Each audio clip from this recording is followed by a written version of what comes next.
Good evening and welcome to the monthly focus writing section. So this is a space where we can write with intention, focus and accountability. And briefly, I'm just going to tell you what the agenda is about, a brief introduction on why I started, what to expect, the community terms, and the goals and the motivation. So this is about me. You can find me on LinkedIn.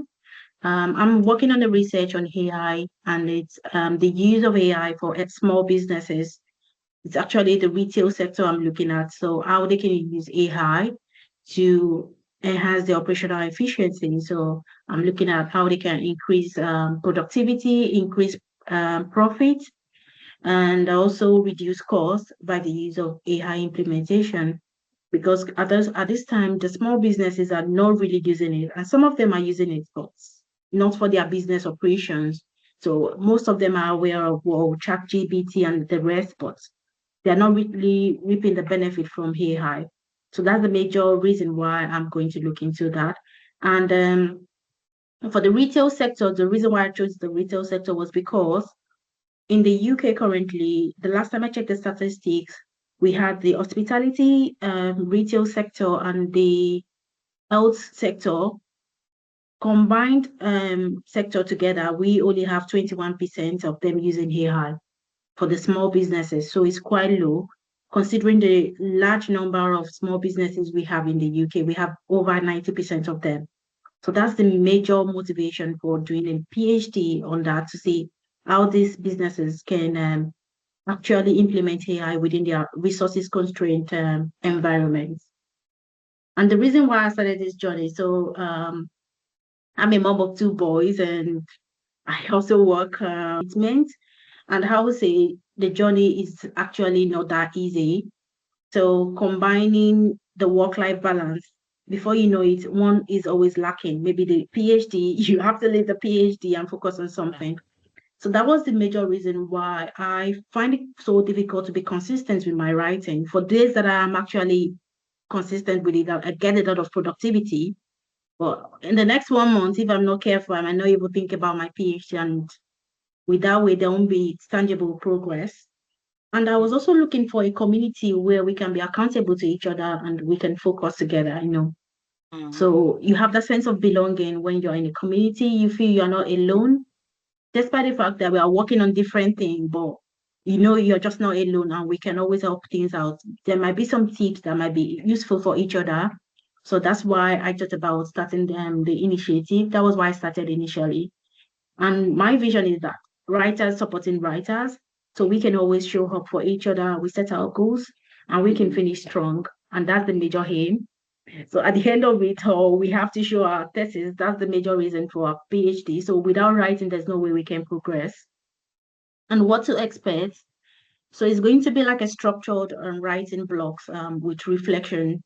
So if you have the agenda, I actually shared to you see the time. I will try to keep within those time frame, and each writing block would be like a 1 hour section, and you're going to use just 55 minutes from the section to write.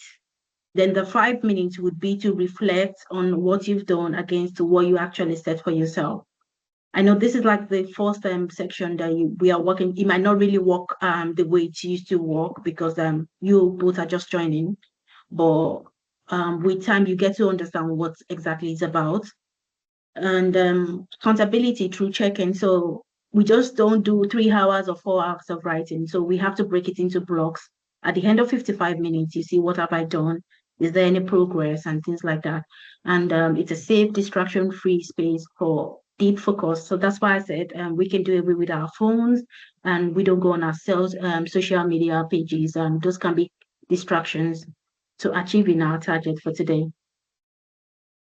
And I think some of the terms of the community, so we should try and respect ourselves, no distractions. And this section is actually dedicated for writing.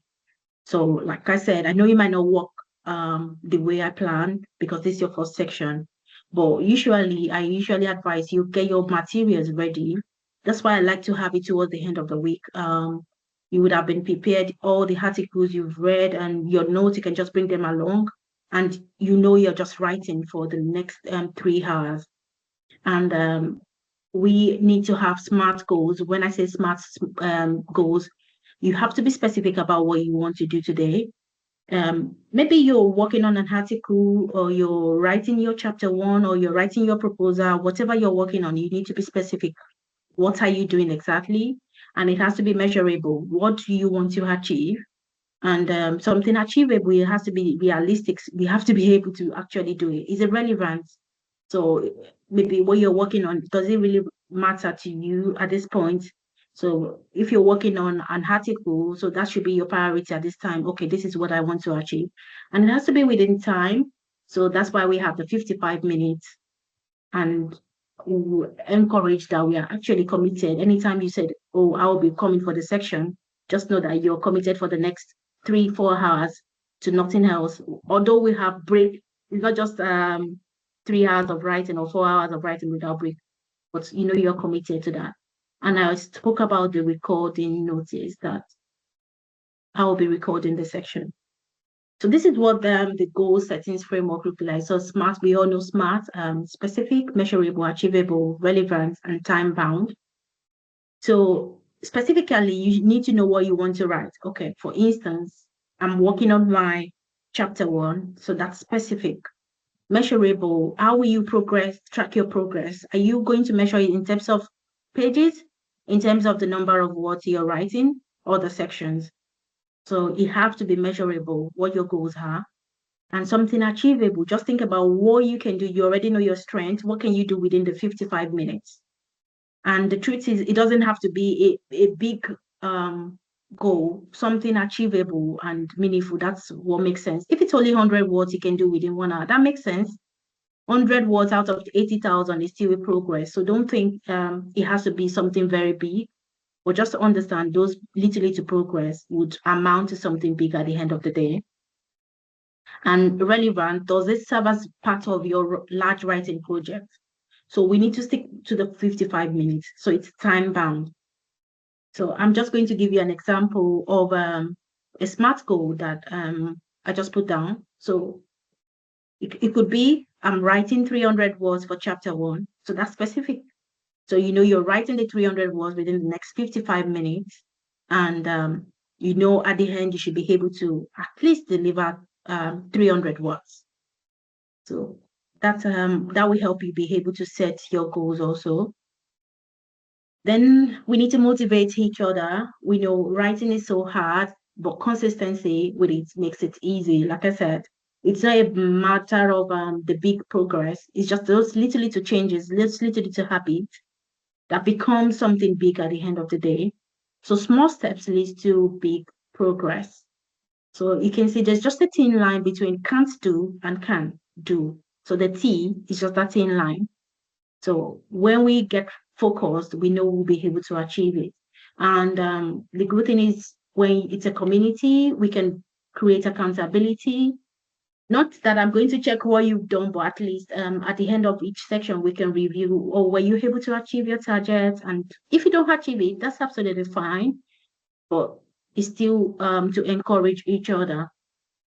And most importantly, showing up, being consistent with it, writing with progress, and leave at the end of the day with progress. Thank you for joining today. So I already proposed having a face-to-face section in October. So that will be October 31st, I think. It's a Friday, and it's going to be 10 a.m. to 2 p.m. So we don't we can just spend just 4 hours, and I think 4 hours still makes sense. We can also attend to other things. And for people that have kids, you can also have time for your school runs and things like that. So that's why I kept it within the time of 10 p.m. and 10 a.m. and 2 p.m. But I'm still waiting for approval to get a lecture room where we'll be holding the meeting. Then the online section will still continue. I don't know if it works for you. So I usually have the night section on Thursday night and the morning section on Friday. But I would plan ahead. Sometimes I give as much as 3 weeks ahead or 4 weeks ahead. So Since you already stated your interest, I think most of you said you were fine with the two sections. You are able to attend any one of it. So I will be sending the link since you're already registered. So I will send you the link ahead for the two sections. And if you're able to join, you can just accept the invitation and let me know. So I know the number of people we are expecting. Thank you. So that's all. If you have any questions, please.